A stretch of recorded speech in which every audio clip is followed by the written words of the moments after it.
shadows among the stars. The galactic survey vessel, Eternal Curiosity, trembled as it dropped out of slip space, its sensors immediately flooded with anomalous readings. Captain Vrex, a veteran explorer of the Thraxi Collective, stared at the holographic display with all four of his eyes widened in disbelief. "This can't be right," he muttered, his scaled fingers dancing across the control interface. "Run diagnostics on all long-range sensors." Science Officer Mila nodded, her slender form hunched over her station. "Already done, Captain. Sensors are functioning at optimal capacity." The bridge fell silent as the implications sank in. The star chart before them pulsed with activity that shouldn't exist. Nearly 30 interconnected star systems glowed with the unmistakable signatures of advanced civilization, where their charts showed nothing but unexplored space. "Impossible," whispered Commander Dalvik, the ship's second-in-command. "This region was surveyed less than 70 cycles ago. There was nothing here but primordial worlds and empty space." Yet the evidence was undeniable. Energy signatures of massive orbital structures circled multiple planets, matter-antimatter power plants, gravitational lensing technology, quantum communication arrays, and most disturbing of all, the genetic markers that identify the creators. "Humans," said Mila, her voice barely audible. "Every system shows human biological signatures." The tension on the bridge thickened. According to all collective records, humans were a relatively primitive species, having achieved basic interstellar flight only a century ago. Their civilization was supposed to be confined to a handful of colonies around their home system, struggling with the challenges of early space expansion. "Could it be another species with similar genetic markers?" suggested Dalvik hopefully. Mila shook her head. "I've run the analysis 3 times. These are humans, without question." "But," she hesitated, "there are subtle variations in the genetic profiles from system to system. They've adapted specifically to their environments." Captain Vrex stood and walked slowly around the holographic display, studying each glowing node of human activity. "Directed evolution," he concluded. "Deliberate genetic modification to suit different planetary conditions." "Sir," called the communications officer suddenly, "we're picking up transmissions. Thousands of them, on frequencies we've never used. The encryption is unusual. Can you decode any of it?" "Working on it, but their algorithms are unlike anything in our database." The tactical officer interrupted, her voice tight with concern. "Captain, I'm detecting defensive installations throughout these systems. Energy readings suggest weapons capabilities significantly beyond known human technology." Vrex felt a cold sensation spread through his body. The collective had always viewed humans as a young, promising species, perhaps worthy of eventual mentorship, but certainly not a significant galactic power. What they were seeing now challenged centuries of assumptions. How could they have built all this without our knowledge? Dalvik wondered aloud. Mila's console chimed. "Captain, I've analyzed the stellar data. Based on the age of these structures and radiation decay patterns, many of these settlements are at least 300 years old." "That's impossible," Dalvik objected. "We made first contact with humans only 98 years ago. They were barely reaching their outer planets then." "It appears," Vrex said slowly, "that the humans we contacted were not the only humans." The implications settled heavily on the bridge crew. Either humanity had deliberately hidden its true capabilities, or they were looking at a separate branch of human civilization that had developed in secret, far from their homeworld. "Sir," the sensor officer called out, "I'm detecting movement. Multiple vessels are changing course throughout the systems. They appear to be moving into defensive formations."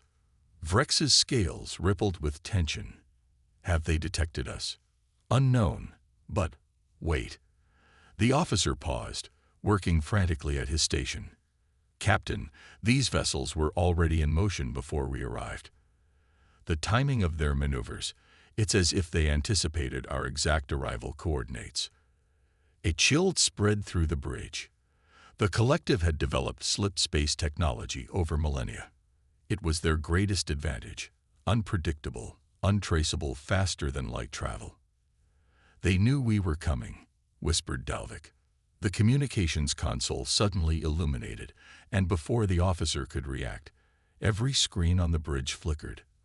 A symbol appeared, unmistakably human in design, yet strangely altered. A mathematical equation scrolled beneath it, one that seemed to describe the very principles of slip space navigation with elegance that surpassed the collective's own understanding. "They're not just reacting to us," Mila realized, her voice trembling slightly. "They're studying us." Captain Vrex took a deep breath, steadying himself. In 3 centuries of exploration, he had never encountered a situation like this. A civilization that should not exist, wielding technology that should not be possible, apparently watching their every move. "Approach vector detected," announced the tactical officer suddenly.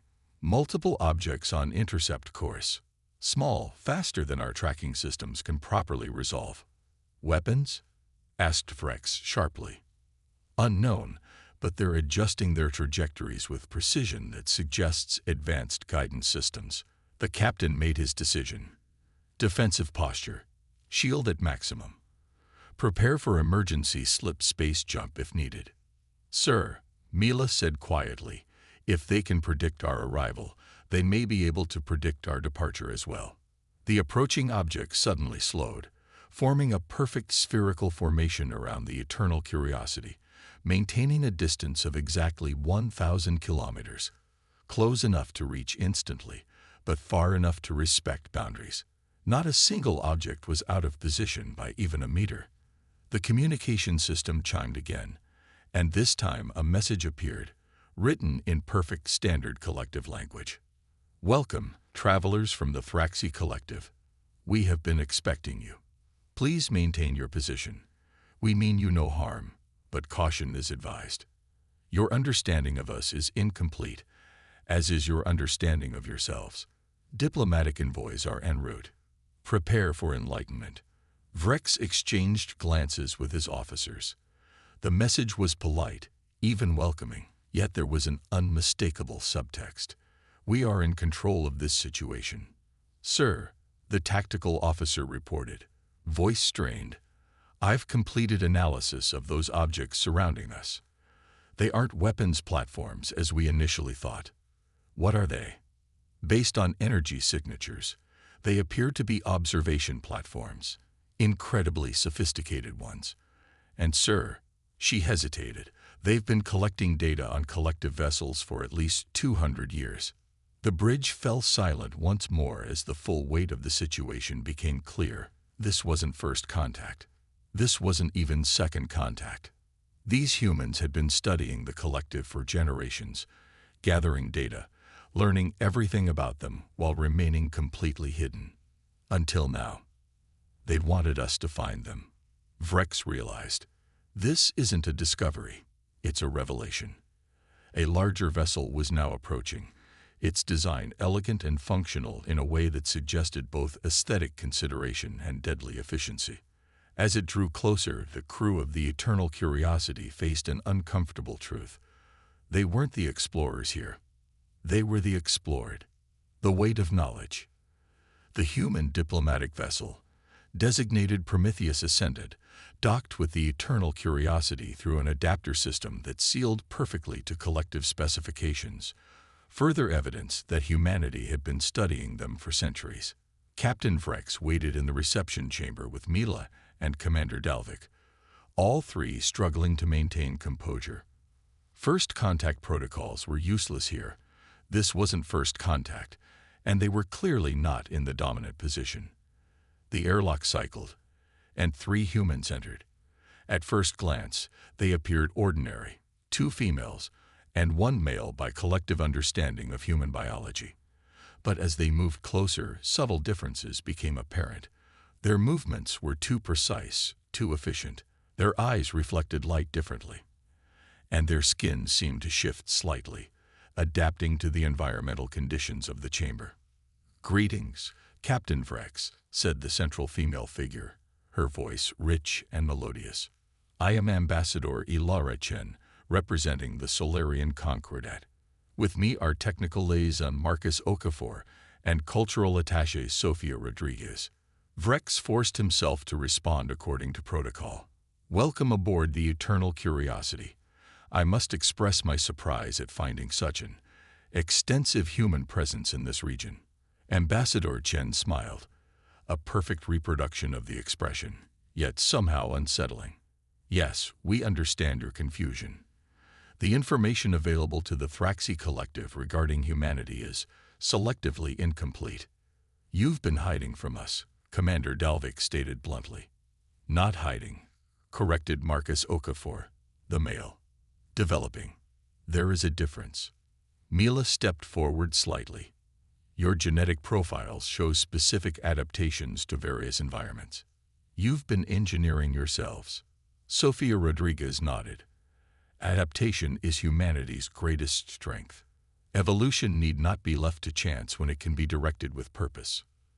They were led to a conference room, where visual data began to play across the walls, the history that the collective had never known. 342 years ago, Ambassador Chen explained, Earth, our homeworld, faced multiple existential threats: climate collapse, resource depletion, political instability. A faction of humanity realized that survival required radical thinking. Project Diaspora was initiated. The images showed massive ships, far more advanced than anything humans should have possessed at that time, departing Earth. How? Vrex couldn't stop himself from asking. Your technology was primitive then. Not primitive, corrected Okafor. Hidden. For centuries, certain human enclaves had been developing technologies in secret, knowing that power, once revealed, becomes a target. The public face of humanity remained deliberately modest, while our true capabilities grew in the shadows.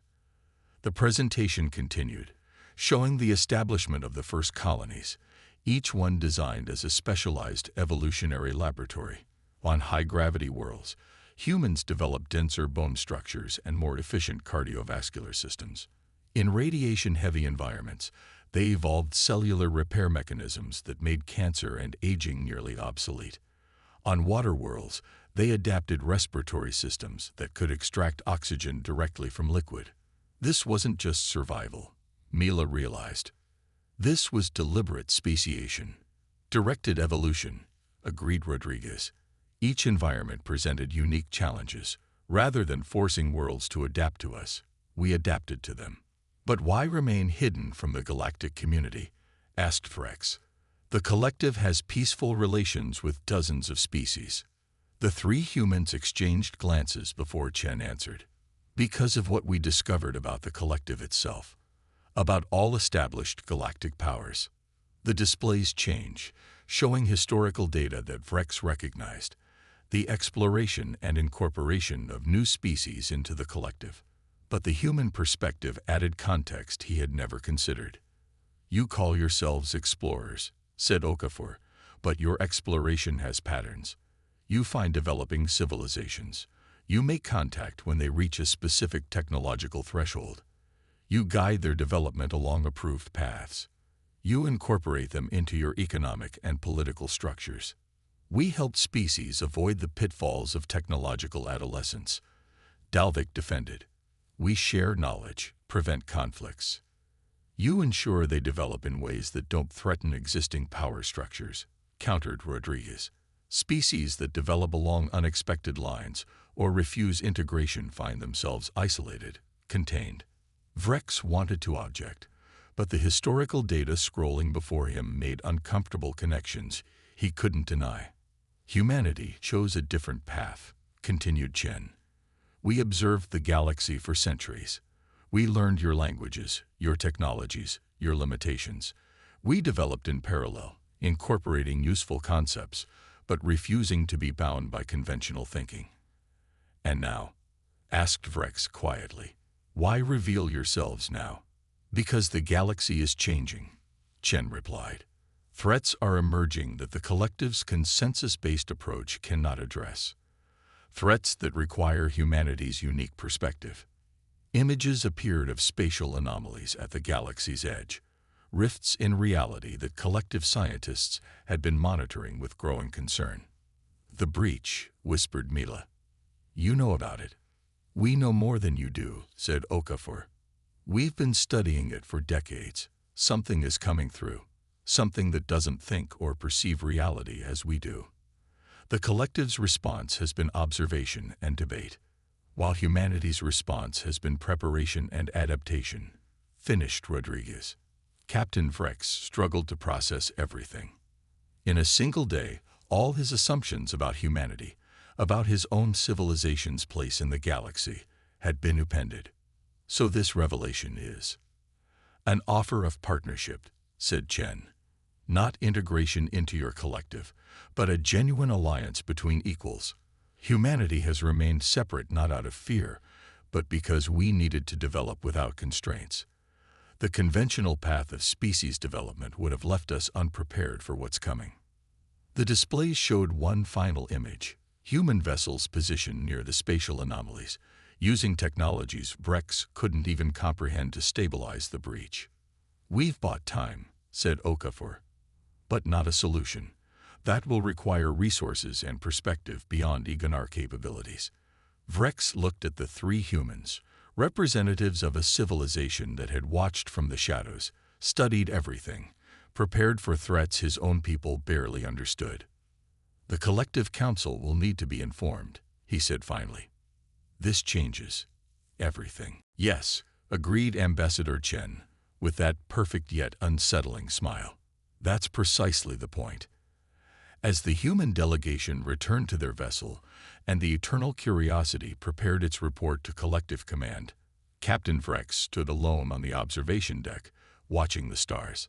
Among them now, he knew, were human eyes watching back, had been watching all along. The galaxy had not become more dangerous today, he realized.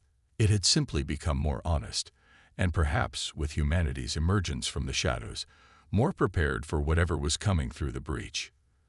The fear he had felt earlier had transformed into something else, a complex emotion between dread and hope. Humanity was terrifying in its capacity for adaptation, in its willingness to transform itself to meet challenges, in its patient observation and planning. But perhaps, Vrex thought, that was exactly what the galaxy needed now.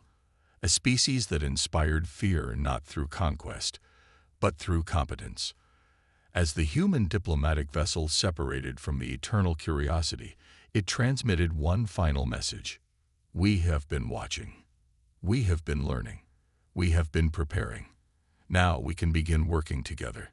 The universe is larger and stranger than either of us has imagined. Prepare your council. A new age begins."